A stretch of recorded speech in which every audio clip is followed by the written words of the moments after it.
that. All right. So welcome to our 7th session of 10, risk management of our 10 knowledge areas. As always, we've got myself and Jessica supporting you. And we're going to look at our opening thought. So our opening thought today is a good pilot with marginal equipment is safer than a marginal pilot with good equipment. And this comes from Lieutenant Colonel Mike Vaccaro. And Lieutenant Colonel Mike is a NASA test pilot. So I mean, he really knows his stuff. He's had a long career. He was a fighter pilot with the Air Force, and then on to NASA, and really really knows his stuff inside and out. And as you can see by his picture, he's been with us for a while, fortunately. And you don't get to that age doing those kinds of things without having a really good grasp on risk management. And when I think about this quote, in the world of project management, it's really we tend to sometimes focus far too much on the equipment and not on the person or the executor. So, putting this into our context of project managers, I would reword this and say, you know what, a good project manager with marginal tools is going to be more effective than a marginal project manager with good tools. And really, that's kind of the theme that I want to follow and explore on this one. So with that in mind, what I want to do now is talk a little bit about the PM and looking at a person and how we can. Okay, so looks like we might be having a couple of technical issues. No audio, no issue on my end. Okay, so we're having a couple people with technical issues. Again, we are recording this, so if you do have any issues, you can always watch it later if need to. So when we look at all of our systems, we do a lot of analysis on the process and the methodology. But for this session, I really want to step away from that a bit and really talk about the person that's running it. And for this, I'm a huge fan of the world of neuroscience and the world of how do we function better as an individual. And for that, I want to just take a look at, and very high level, the brain. And we really have, as humans, we have two brains. And I'm going to focus in on the neocortex and the reptilian brain. So the midbrain is kind of the connector between the two.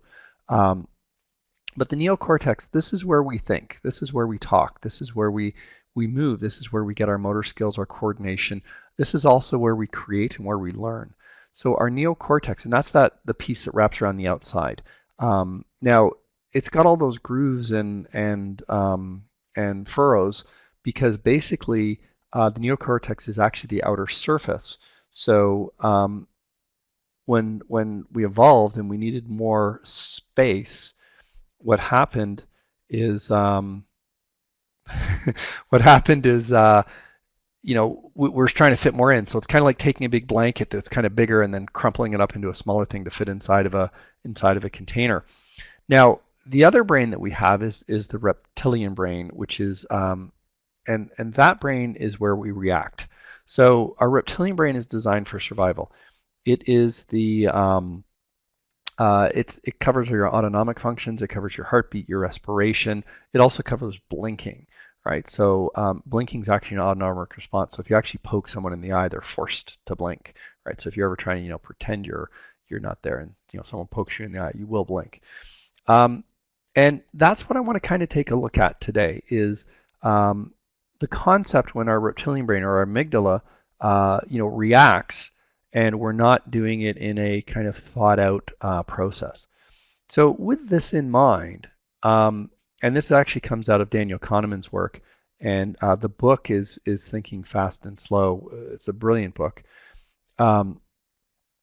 And he divides your thought processes kind of into two systems, the system 1 and system 2. And system 1 is your quick reaction system. Now, system 2 is your thinking it through system. So if you ask someone, what is 5 plus 7, Very quickly, that's a 12, right? That's your system 1 kicking in. Now system 2, if I said, what's 47 times 153, okay, you're going to have to pause and think about that for a bit. And that's kind of your system 2 kicking in. So we're going to pop into our first poll and ask the simple question of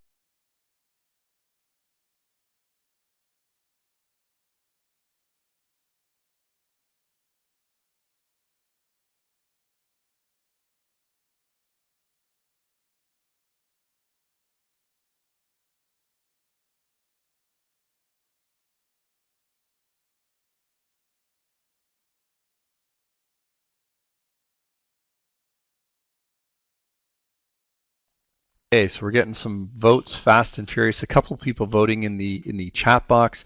Um, if you can pop into the click box down in the bottom just below the slide.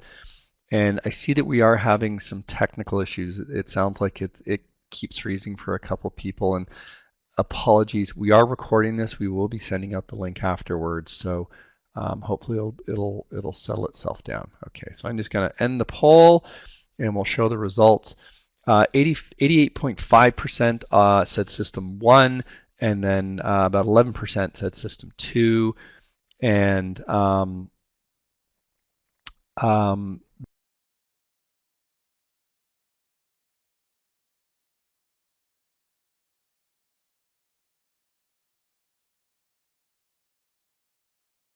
the correct answer is system 1. So our system 1, our reaction system, is kind of the system that tends to kick in very, very quickly. Ah, gee, what the heck? Okay. So some of you may have just jumped out of your chairs, which is kind of what I was hoping to have happen. And I actually did this with a group yesterday. I was showing them the slides, and we had a nice big projector. And I actually had one lady physically like recoil back. Now, if you had that reaction, what you just experienced is an amygdala hijack. And I think Mary might have had that reaction because there's a little comment there. So the amygdala hijack is a concept where you are startled and you end up with what people often refer to as I lost control or I just reacted and that kind of thing. It's different triggers for different people. Now, for me personally, it's wasps. Those flying bugs that sting. I'm just like if I encounter those somewhere, I'm like ah, and I'm just like out of control. My wife laughs at me when I do this because they don't bother her at all. But the amygdala hijack. Now the concept here is that our lizard brain, our amygdala, takes over, and as we evolved, the system 1 is our quick instant reaction system, and it's faster. It is faster, right? And our amygdala is at the core of our brain. It takes more time and energy for our neocortex to kind of process this. So our ancestors who reacted quickly and jumped out of the way of that deadly spider or deadly snake or lion or whatever it was tended to survive and then hence pass on their genes. And the ones who didn't. So we've kind of evolved with this mechanism built into us for this amygdala hijack. And it can actually be a little bit problematic in the modern world because we can react quickly, spontaneously to what is effectively emergency situations. This was kind of popularized in Malcolm Gladwell's book Blink, and when he was talking about you'd interview people who were in very high stress situations, and they would focus in very very tightly on details. I've got the the image of a a gun being held to this person's brain here, and someone was being held at gunpoint or something. They could describe details of the pistol itself, but nothing else. Because what's happening basically is your brain is centering in on that threat, on what it is that's really causing you to say, okay, there's a problem here. And what's happening is it's your amygdala taking over, and you find you tend to lose the ability to think, to reason, to become creative. People often even lose the ability of speech. So when you get someone who's like that, if it's a very severe amygdala hijack, people will be like, well, right, they'll be trying to say something, and it just, comes out starting to be a little bit gibberishy. So, um, when this occurs, uh, that's kind of, physiologically what's occurring and what's going on. So our lizard brain has these five basic reactions. I call them the five F's: to flee, to fight, to food, to is it a friend, or procreate. So we're all familiar with the kind of, fight or flight scenario, right? So when we kind of I did not turn on my webcam. Oh my goodness, look at that. We've had two risk events now. What the heck? Oh my goodness. Sorry about that, folks. Thank you for the heads up. So we have these five F's, these five reactions that we have. So there's the fight or flight one, right? And what we're doing is we're evaluating what it is in front of us. So, do we need to run away from it? Do we need to fight with it? Is it food? Can we eat it? Is it a friend? Is it going to help us, or is it a potential mate? So we have this very low level instinctual, how we react, how we evaluate things, and that comes out of your amygdala. So with all that in mind, because we are, evolved beings, and we work on kind of a higher plane than that, we want to pose this question about what can we do about it. And there's really, I've kind of boiled it down for our time together today to be three elements: awareness, tools, and health. And we're going to explore each one of these just a little bit. So the question is, how can you increase your awareness?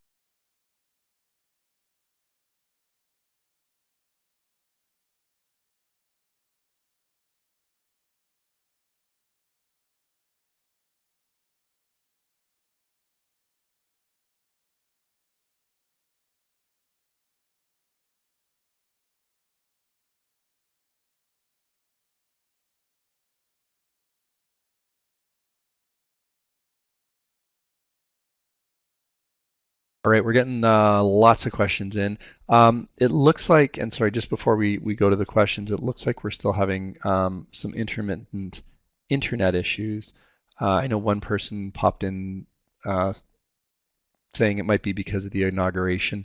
There's probably lots of people watching on the web and things like that. So again, we do apologize, and we will provide the recording. So all right, let's take a look at what we've got here. So Ali, right off the top, always stay informed. Absolutely. So just, and staying informed is not a passive process. It's an active one. So Chloe, right on the heels of that, asking those questions, monitoring. I always like to say monitor and control is watch and fit.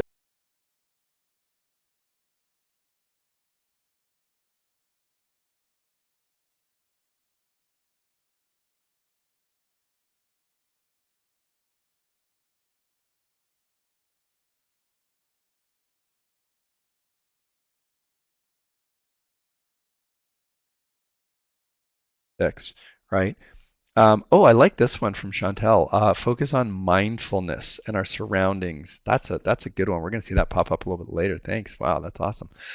Listen, again, active process. I love this one from Pedro. Train yourself, running several scenarios. And this whole concept of awareness is something I kind of pull out um, from my aviation side, and we have this expression called situational awareness. So you're aware of kind of what the situation is. And really, there's a lot of training involved in running scenarios and things like that.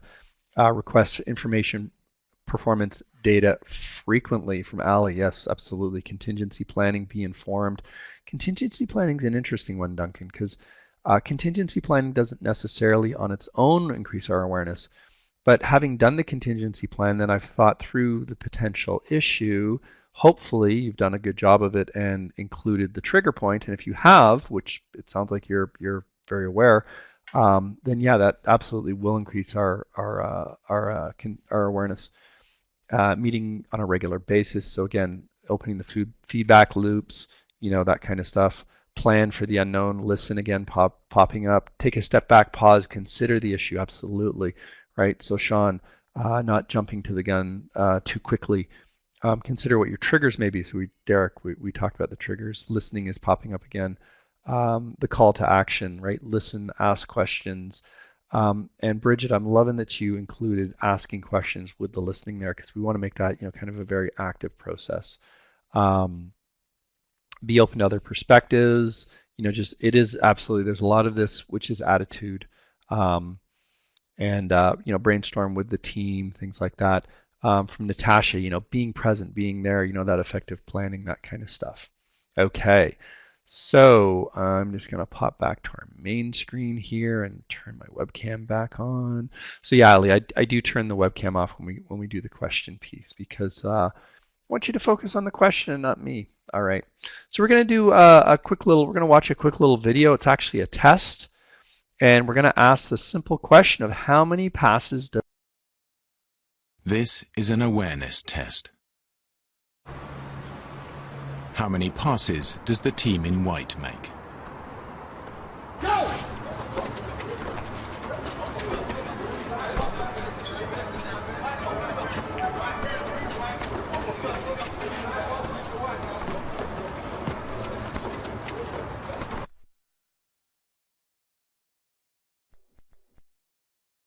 Okay. I'm going to open up the poll here. I want you to vote. How many passes did the team in white make? I'll give you a hint. It was not less than 11 and not more than 14. Oh, results are coming in fast and furious. This is awesome. Give it another few more seconds.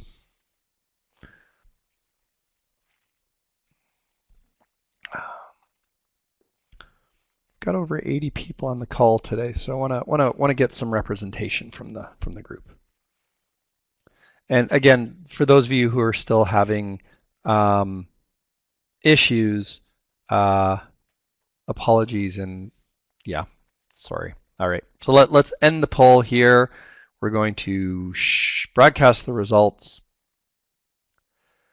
and 22% are saying 13 passes. I got, 50% are saying 13 passes, 22 people.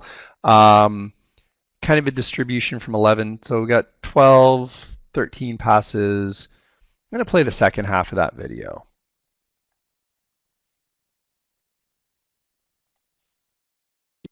The answer is 13. But did you see the moonwalking bear?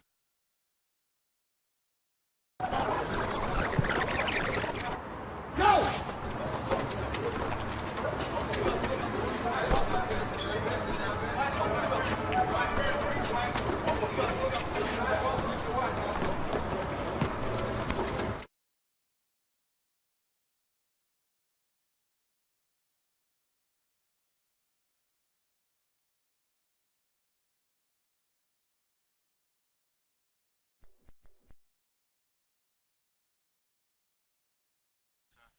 There we are, we're back. All right. So the point of that video was less about the number of passes that the team in white made, and the point of it there is, did you see the moonwalking bear? Now, yeah, there we go. This is a video that was actually done out of a oh, I gotta start, there it goes again. There we go. So this video was done by a professor out of, I think it was Stanford, if I remember correctly. And basically he was studying luck, and what he found was people who are observant tend to be more lucky. So oh, sorry, there's the pass, right? So we want to now, just before we kind of dig into what all of that means, we're going to go into our next poll, and we're going to ask you the simple question, are you lucky? And that is poll number 3. There it is. So let me just open that poll up. Give it a few moments. Oh, that was interesting. It jumped to a bunch of no's, and now it seems to be the yeses are catching up and surpassing, and now this is kind of a neck and neck race here.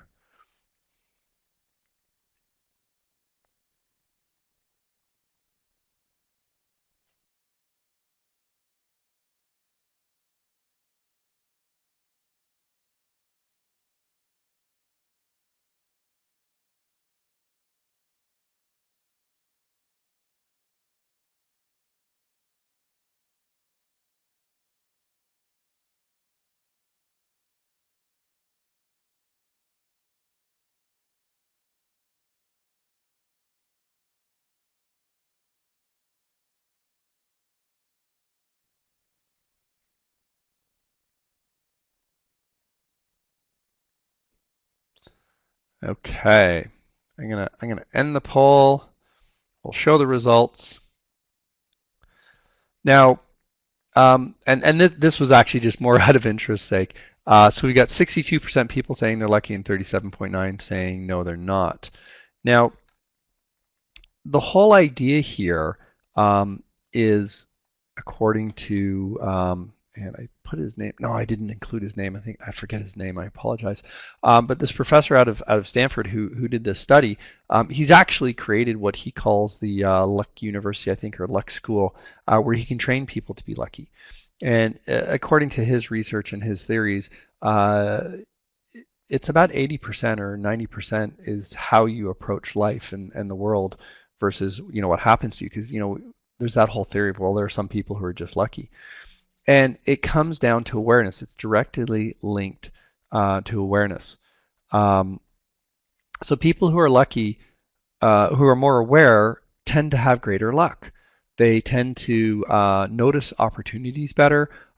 They will take advantage of it better. They're kind of more open to what's going on to them around the world. And from his research, what he found was people who are lucky tended to live longer. They tended to make more money. They had less trips to the hospital, right? So, AKA, they were kind of healthier. And one of his tests that he originally did just before he did the Moonwalking Bear pass video was he would test people to determine how lucky they were by giving them a newspaper with the instruction of count the number of pictures in this newspaper. And people would furiously go through, and there was 37 pictures in the newspaper.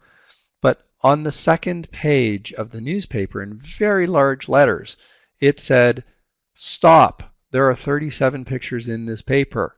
Tell the experimenter." And there was a large number of people who would miss this, right? And those were the ones who missed that were he would consider unlucky, and the ones who saw that and noticed it were lucky. And then he would do more questions and sort of get to know the people a little bit. And he found that this was a very clear indicator of basically of people's luck. And then there was a second message halfway through the paper that says, "Stop now! Tell the experimenter that you found this and win $100." And people would miss that one as well. So there is a science to this, and you can actually train yourself to increase your luck. So, and I love the note that Duncan just put in here: fortune favors the prepared mind, which is Louis Pasteur. And yeah, I love that quote, Duncan. Thank you for bringing that to the surface. But that's the concept, right? The prepared mind, and the prepared mind is one that's aware, and the one that's thinking in those terms. So as you're walking down the street, are you paying attention to where you're going? Are you watching for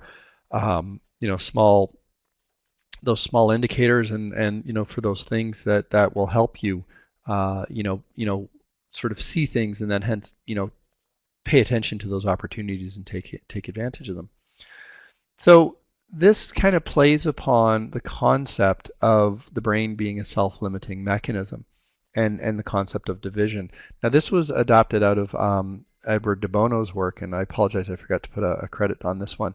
But basically, the concept here is that the brain can only focus on one thing at a time. Now, there is a myth that humans are able to multitask. And whenever I say this in a mixed group, I'll have at least one lady say, well, you can't. And we take a look at our kids and think, okay, well, they're on the phone, they're on their iPads, they're watching TV, they're on the internet doing their homework. It's like, it seems like they're able to do 5 things at once. And the reality is, what's happening is they're task swapping. So they're going from one task to the next, to the next, to the next. And what they've done is they've developed the skills to be able to do that very, very effectively. So we look at the various tasks that are there, and they may be going from checking their email to doing their homework, or doing their homework to watching TV, and back and forth and back and forth. The key here, though, is that, and this is what's called channelized attention, if you have to truly pay attention to something, you can only do one thing at a time. And when I say truly pay attention, this is, if we look at it from the concept of um, texting and driving, we all agree, we all know logically can't be done. But of course, there's still a few people emotionally who think they can and attempt to. But the reality is, to text, you have to truly focus, right? You have to, zero in on that small screen. And then to drive, you also have to focus. Um, as our skills develop, though, we need to put less resources to that focus. So if you can think back to when you first learned to drive, and um, when you first learned to drive, you really had to concentrate, right? And we call this the second stage of learning, which is, the third stage of learning, which is conscious competence. So you had to focus and think on it, right? So the four stages of learning are unconscious incompetence. You don't know what you're doing. You don't know you're doing it wrong. Can't do it. Conscious incompetence. You know what you're supposed to do, but you can't do it. The third stage, which is the one we're talking about, which is conscious competence, which is if you focus and concentrate, you can do it. And then we get into unconscious competence. And that's where I don't need nearly as much energy and focus to be able to do the task, right? And all of this concept is amplified by fatigue and stress. This is why when you're tired, when you're highly stressed, simple basic functions that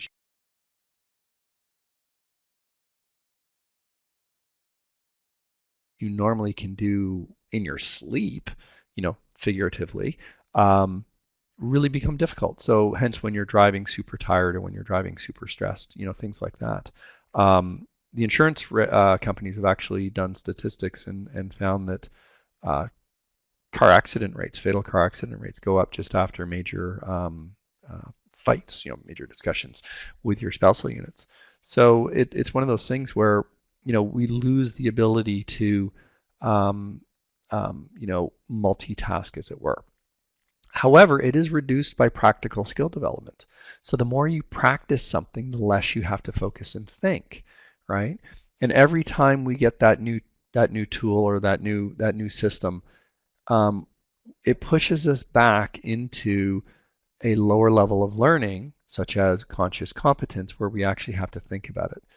So if you can remember the last time you had a system upgrade at work, you've been using the system for 2 years now. It's like second nature. Click, boom, type, type, type. Away you go. And then version 2 comes out or version 3 comes out, and they've moved some things around, right? So the icons are no longer in the same place, and there's a bit of a different label, and the flow is a little bit different, and things like this. And you now have to stop and think about what you're doing, right? My other favorite is with our phones.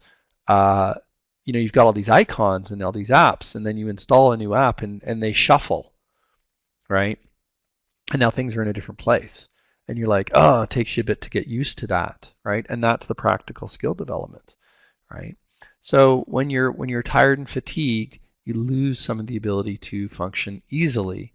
So hence we have to move into more of a focused state. And of course, we can reduce this need for focus state through practical skill development. So how all of this plays out in the world of project management is the more I practice, the more skilled I get, the more I can do this with ease and comfort.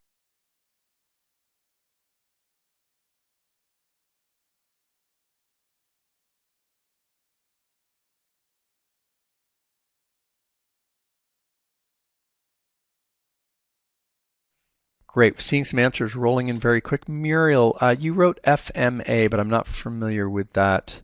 Oh, I think you just updated it. Oh, yeah, the failure mode evaluation assessment. Yes, yes, yes. Love that one. So, Mabad, risk assessment. Absolutely. Risk assessment is a huge piece, and hence why I brought it into this topic, right? So, as we do that risk assessment, we increase our understanding. Just planning itself, planning, listening, planning, like we're seeing those popping in there. From Jewel, defining the clear goals, right? So we really know where we're going. And this actually, I'm so glad you mentioned that one, because we tend to hyper focus on the product and the process, right? The project.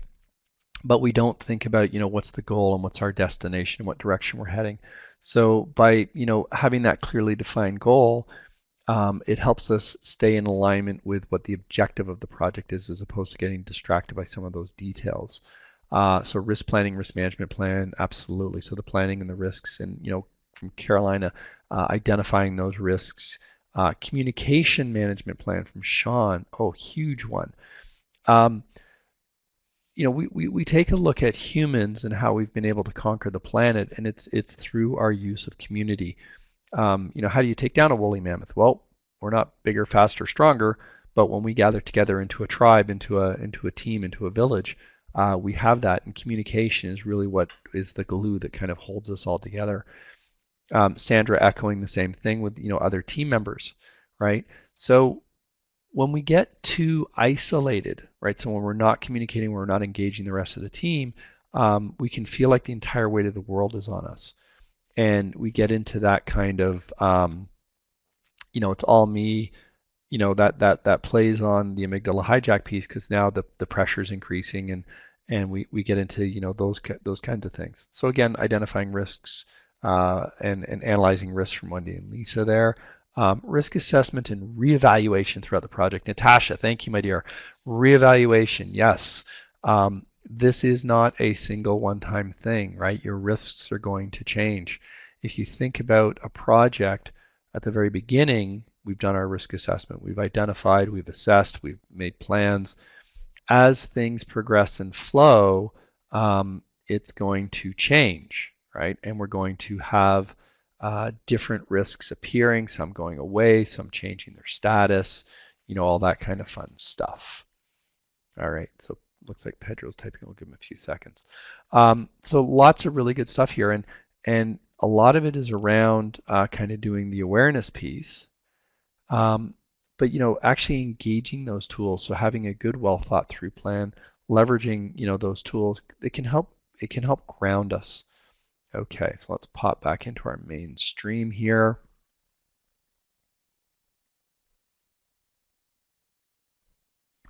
Oh, sorry. I clicked on the wrong button.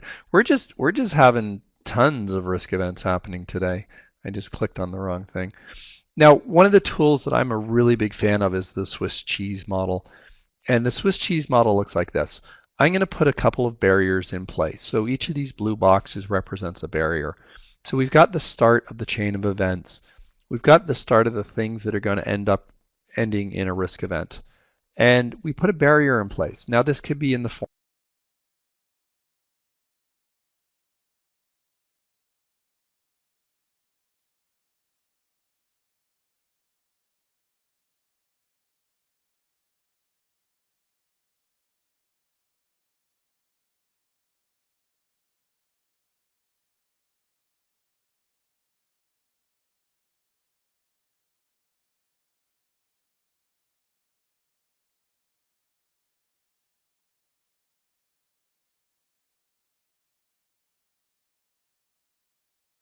form of doing some testing, for example. So we're going to roll some software out into production. We've written the code. We do testing to make sure that there's not buggy code going out. Now, if we only did one version of testing, perhaps we only did end user testing, so that it actually looks like it's doing what they need. Now, it may roll out with the features that they want, but it's buggy and brings the server down, for example. So let's do a second version of testing. We're going to do a testing for the situation, right? Sit. And then we're going to do, production acceptance testing, PAT, and so on and so on. So we get into multiple layers of different types of testing for different things, and that's what we're talking about here with multiple barriers. Now, the multiple barriers could look like, we're going to produce this report. I write the report, I edit it, I hand it off to a second person to read. There's my second barrier, right? So I schedule a review of it. Maybe we have a walkthrough of the presentation before we actually deliver it to the executive, whatever that looks like. But if you put only one barrier in place, then it's kind of like, you don't have that backup. But when you start putting multiple barriers in place, then when one or two of those barriers are not effective, the third or fourth one is. Now, you take a look at this and go, this seems like a lot of work and effort and cost and things, and you're absolutely right, it is. So the question you want to ask yourself now is, which risks warrant or can justify that extra resource? So, you know, you're not going to do this for every risk event, right? There's going to be a bunch of risk events. You simply say, you know what, we're going to accept that. We're not going to go into the higher level of resourcing to deal with that. All right, so those are some of the tools. Let's talk a little bit about the health. Your brain, it's an engine. It runs on fuel, and the fuel it runs on is sleep, food, and water. Okay. Now, and of course oxygen, but these are ones that, like the sort of longer term ones. So let's think about when you're sleep deprived, right? When you get sleep deprived, your brain's not working so well. I mean, try to have a coherent conversation with someone who's been up for 24 hours, right? I did a recent trip out to BC and, caught the red eye home and ended up not sleeping on the plane home. So I kind of worked on the plane home, but tell you, by the time I got to the airport in Toronto at 6 a.m., I'd been up for, a day and a half, and it's like, yeah, I'm not really functioning that well. Food, right? Your brain is fueled by glucose, and your brain actually consumes about 80% of your body's glucose, your blood sugar. So you know what? You get hypoglycemic if you have skipped lunch, for example. And I started my career as an entrepreneur. Very driven.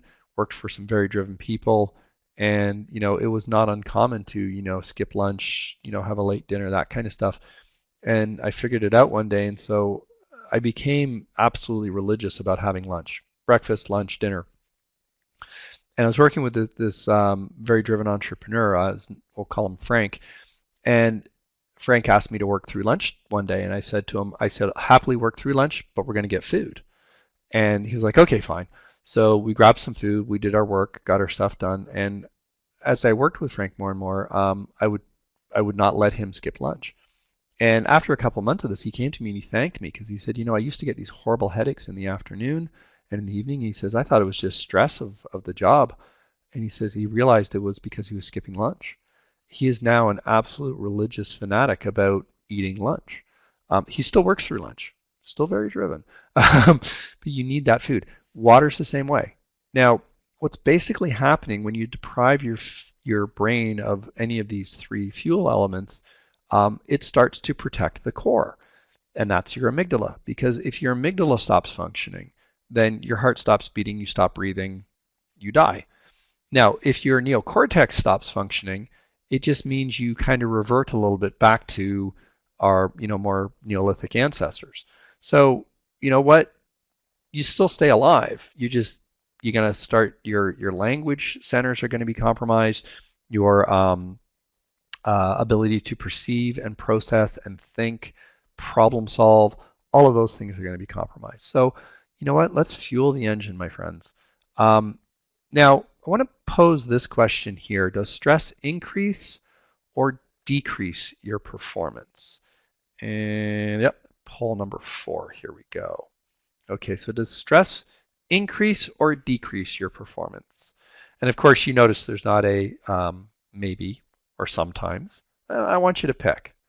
I'm going to force you guys to pick here. Ooh, some interesting results coming in.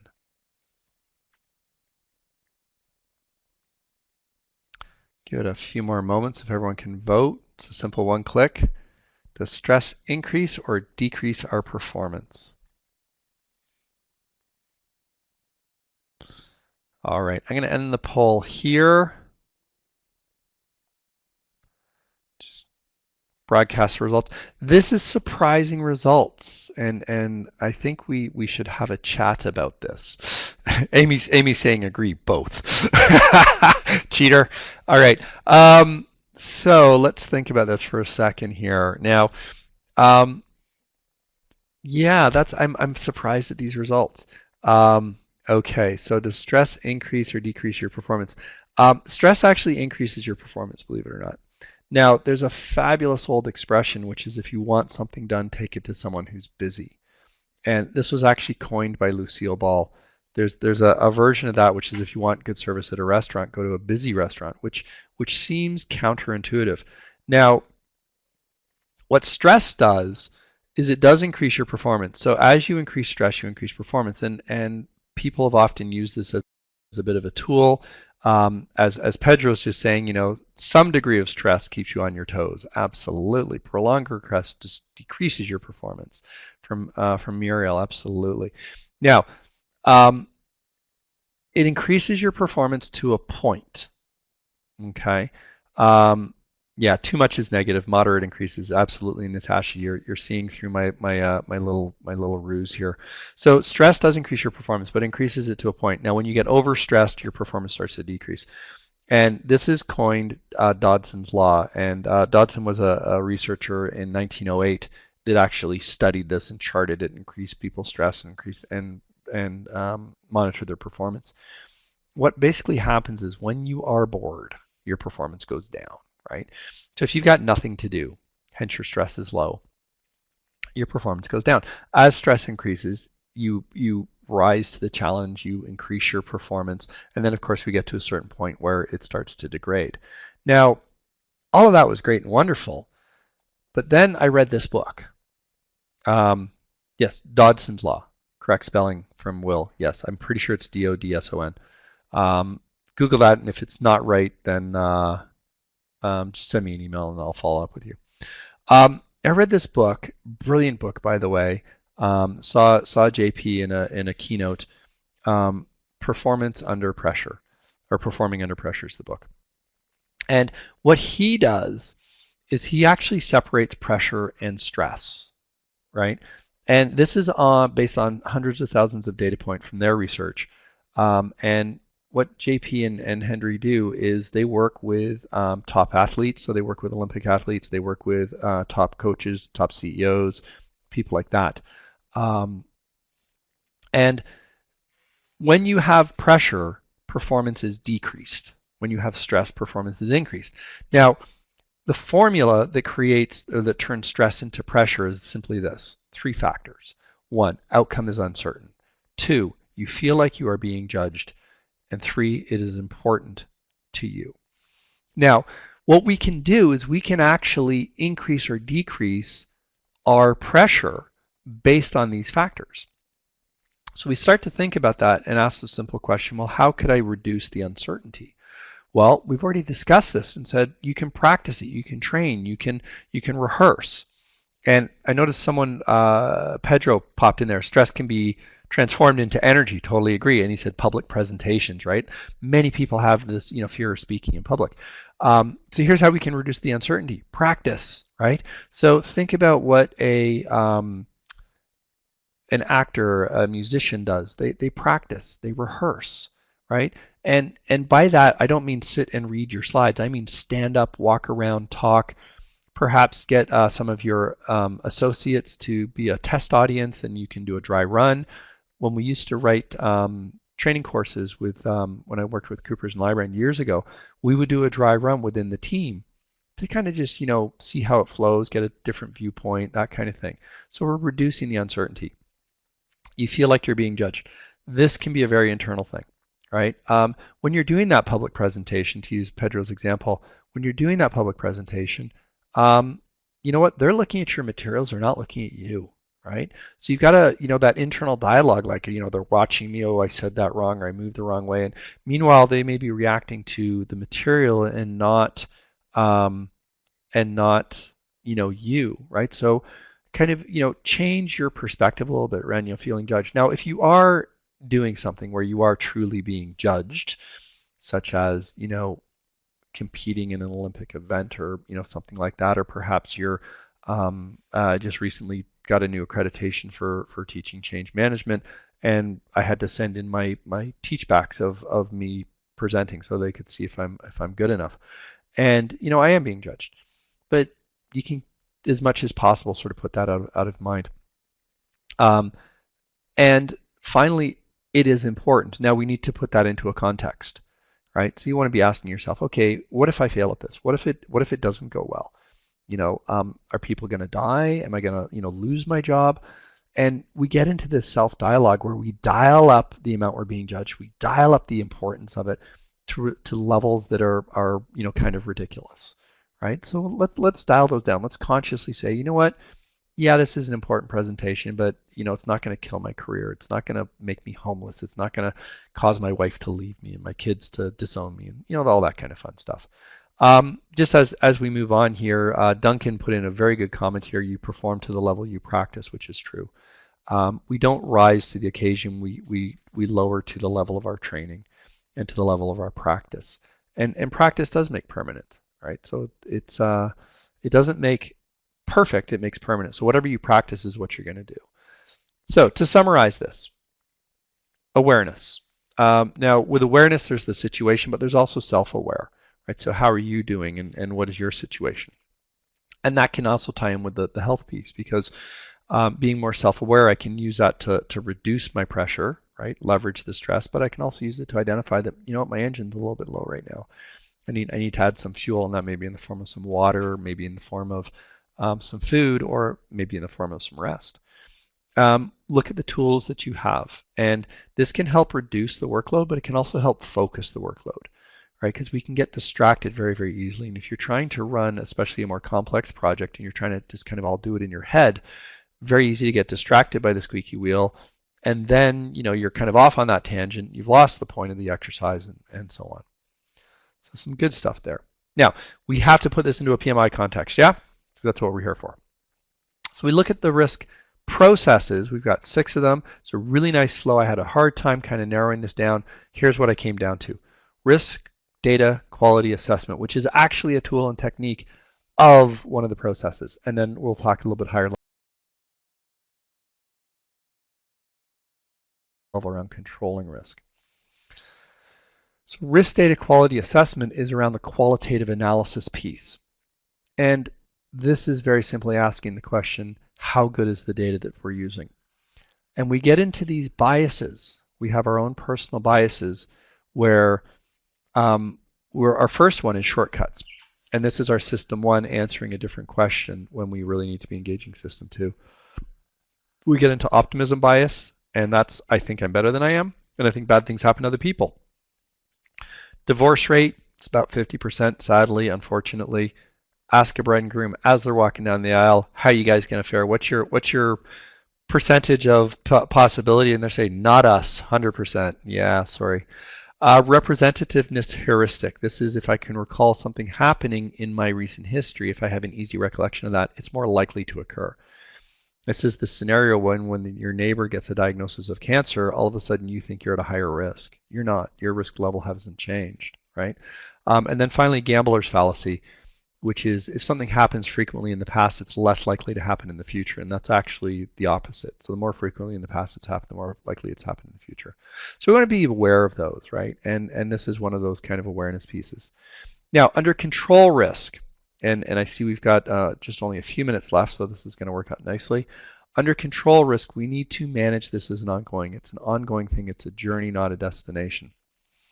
And I went and sought some inspiration. So last week I was out in BC, and I called up my good friend Gary, that's him on the left there, and said, hey, what do you want to do? And I said, let's go hike out into the mountains, backcountry. He said, let's go up to the Wendy Thompson cabin. So I was like, great, let's do that. So we had this grueling 8-kilometer uphill hike, and I mean it was uphill the whole way. Fantastic spot though, but I thought this will be some good inspiration for my risk webinar coming up.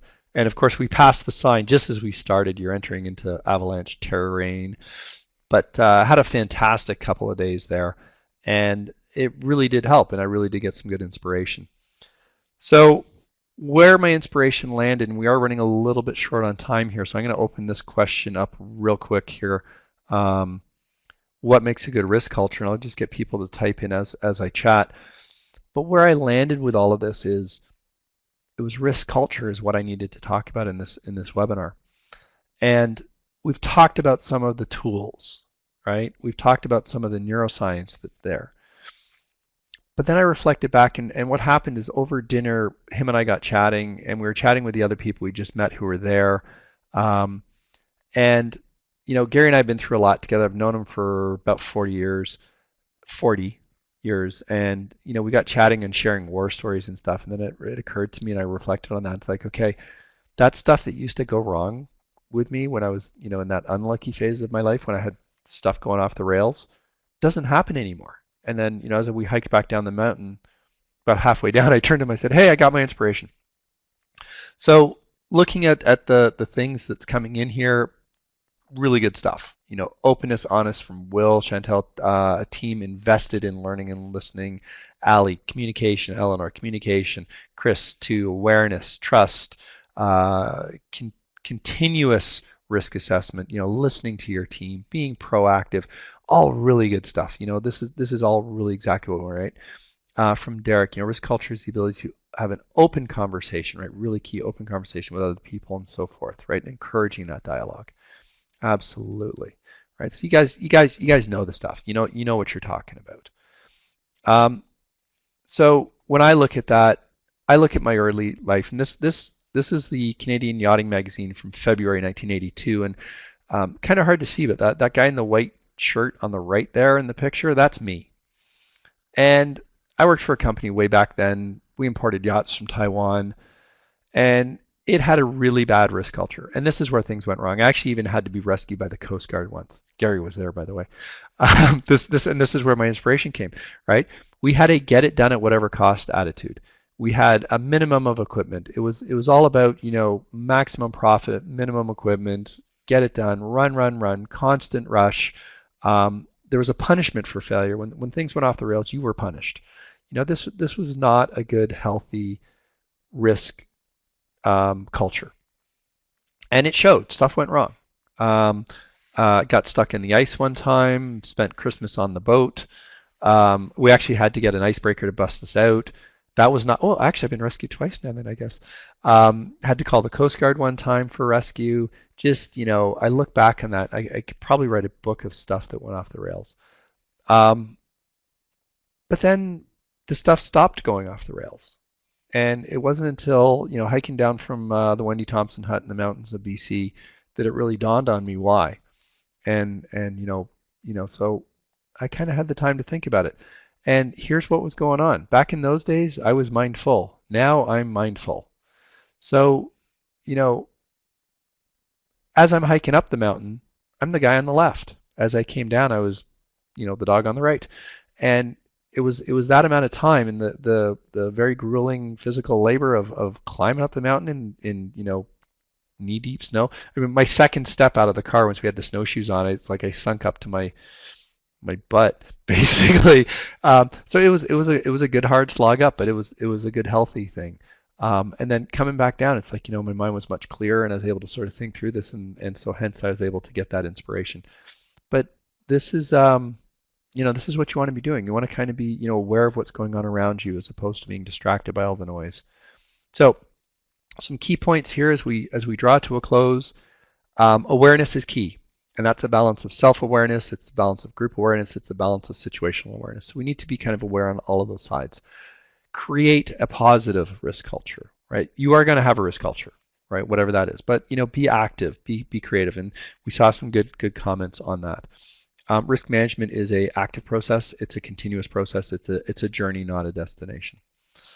So there's Meatball and I on the end of our journey with our celebratory pepperettes.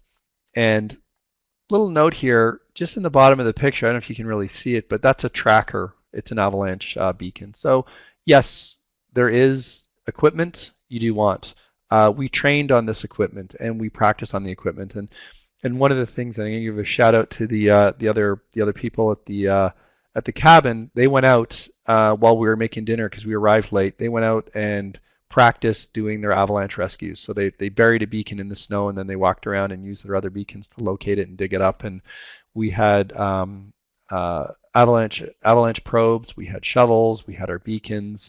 We'd filed our plan with responsible people. We were doing all the right stuff. And, hence we had a wonderful couple of days up in the mountains. Which contrasts this poster that I saw to clients one time as an Ontario government doing some work, and I walked past this poster and snapped a picture. Hoping is not a plan.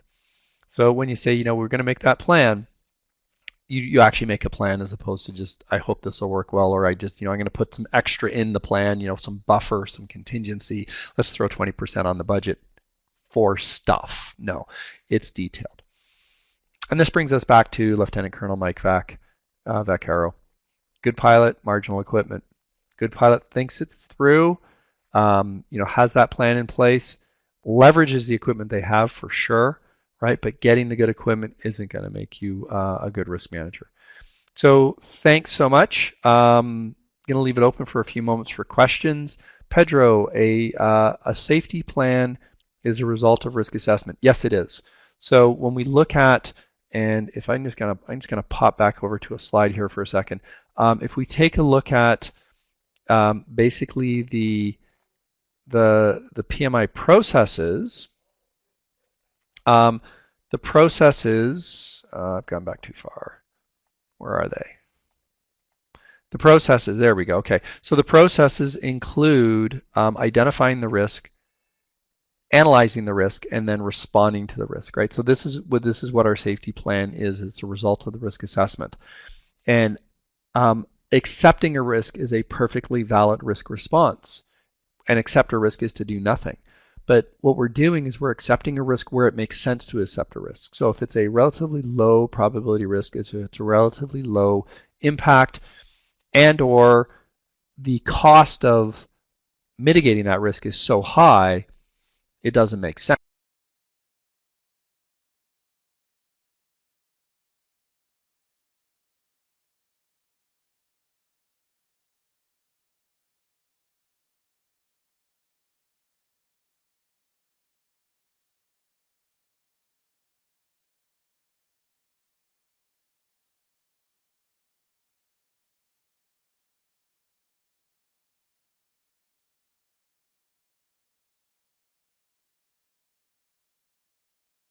In February, we will be following up with everyone who registered for sending out the dates and times, and let you get on your way and have a great weekend.